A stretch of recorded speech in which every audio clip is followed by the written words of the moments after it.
तर तसं सांगायचं तर म्हणलं तर जो हडसर किल्ला आहे, त्या किल्ल्याच्या जुन्नर तालुक्यापासून तुम्हाला सांगतो 13 किलोमीटर अंतरावर हा किल्ला तुम्हाला बघायला मिळेल. तसेच पायथ्याची हडसरवाडी आणि माणिकजू धरण हे बघा, आणि त्याच्या त्या साईडला नाणेघाट आहे, म्हणजे पश्चिमेच्या साईडला.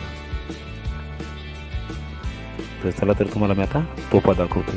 हे बघा, हे जे आहे हे कमानी टाक्यामध्ये हे आपल्याला जे टाकं साफ करताना जे काम आपल्या या सह्याद्री ग्रुप मराठे दुर्ग संवर्धन या ग्रुपने जे काम केले, तर त्या ग्रुपने हे जे कमानी टाक आहे हे टाकं साफ करताना हे तोफा आपल्याला सापडले गेले.